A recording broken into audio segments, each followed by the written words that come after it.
On another matter, it's no secret that the Obama administration policies have been extraordinarily harmful to job creation and retention. And from the perspective of my home state of Kentucky, there is no greater example of the ill effects of these policies than the President's war on coal. Given the unhealthy economy, the Senate should be regularly debating and voting on measures to overturn anti-jobs policies and pass bipartisan reforms to help grow our economy. But under the current majority, that, sadly, is not the case. The Majority Leader instead has refused to permit any amendments on preserving coal and coal-fired power all year long.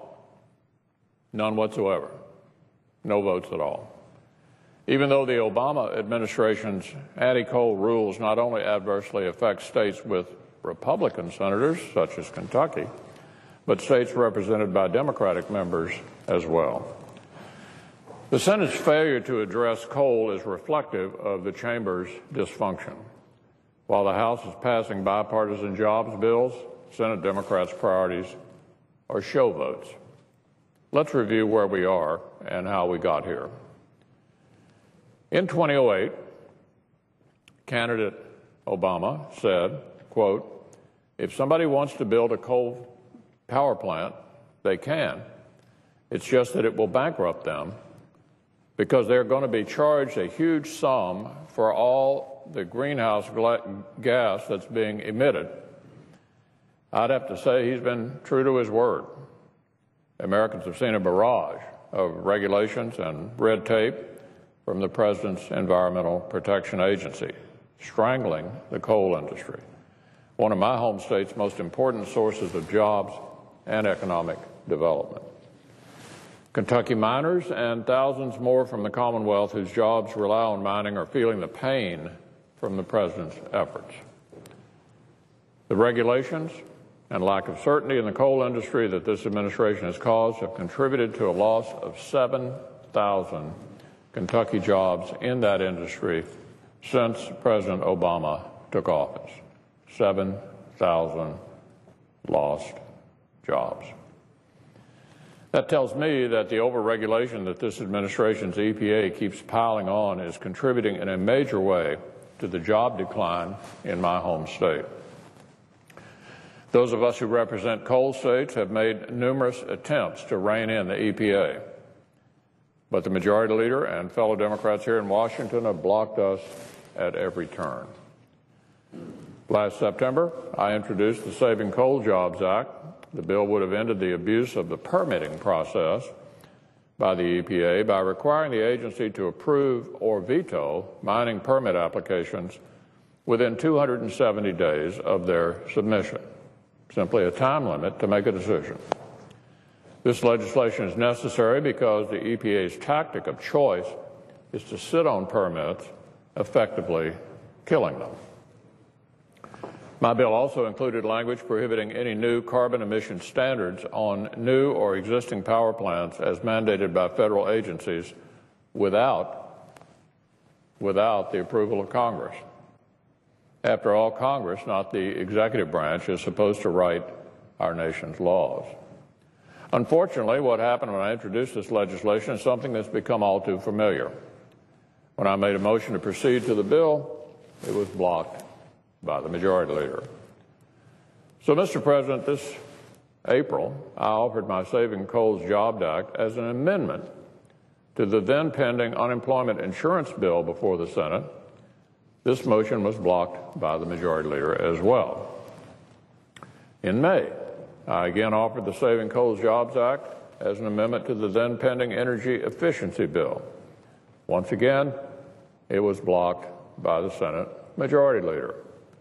A few days later in May, I offered legislation to stop the EPA from moving forward with its anti-coal jobs carbon regulations.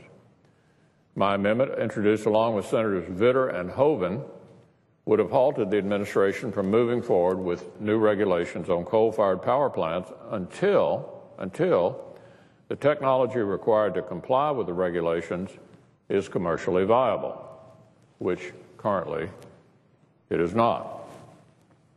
Once again, this common sense measure on behalf of Kentucky coal miners and their families and jobs was blocked by the Majority Leader.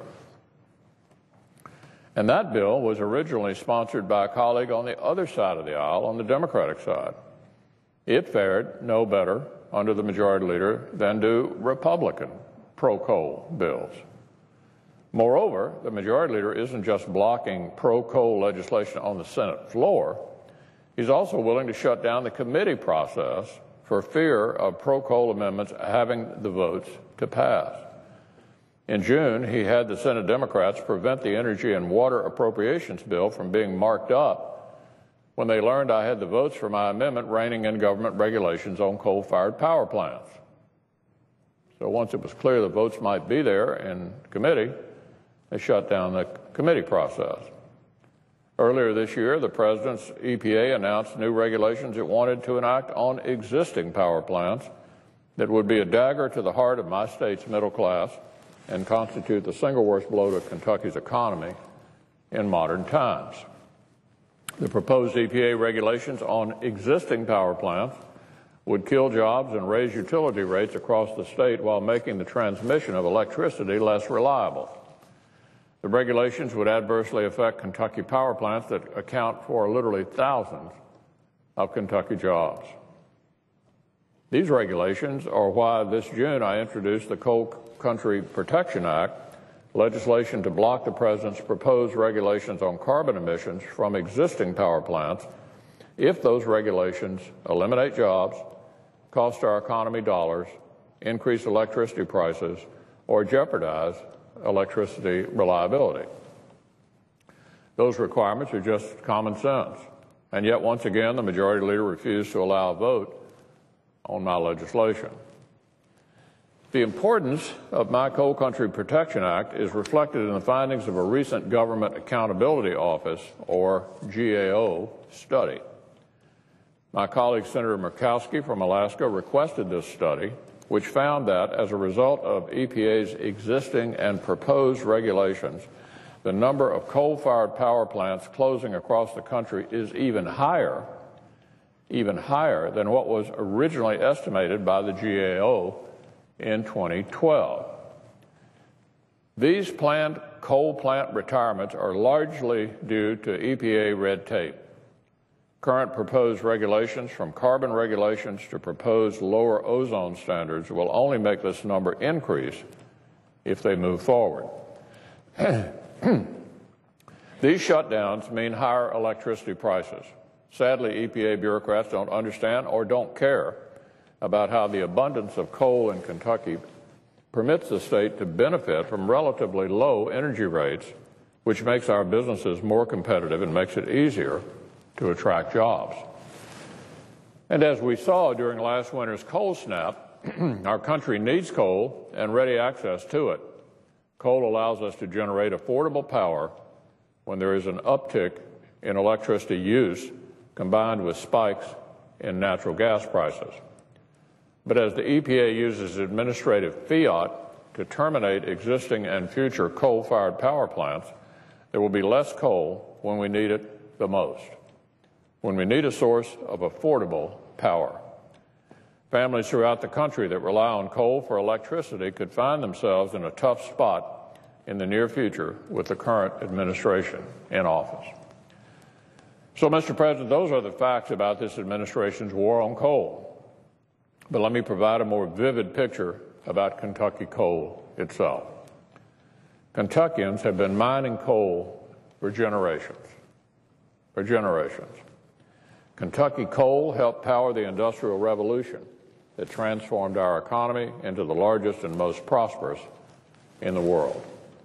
Kentucky coal has even contributed to the struggle to defend our nation in times of war. Kentucky's coal miners have done so much for our nation. The Senate should not be turning its back on them now. Jimmy Rose of Pineville, Kentucky, is well known to many as the voice of coal country. Jimmy is a veteran of the U.S. Marine Corps who served in Iraq, a former coal miner, and a finalist from the television show America's Got Talent. And he's famous for his song, "Coal Keeps the Lights On." I think Jimmy put it best when he said, "Coal keeps the bills paid, the clothes on the backs, and the shoes on the feet. I'm not going to stand idly by while this administration and this EPA try to wipe out the lifeblood of my home state. The Senate was created to be a deliberative body, one that would debate and legislate on the great issues of the day. Instead, the Senate, as it is currently run, does all it can to avoid important subjects such as the war on coal. It doesn't have to be that way. The Senate can still reclaim its mantle as a body of vigorous debate and legislative achievement. And the Kentucky coal miner can still do an honest day's hard work for good pay. Because after this administration is out of office, the coal will still be in the ground. After this administration leaves office, the coal will still be in the ground. So I'm going to fight for that Kentucky coal miner to hold on to our state's birthright. This war on coal is not over, not by a long shot.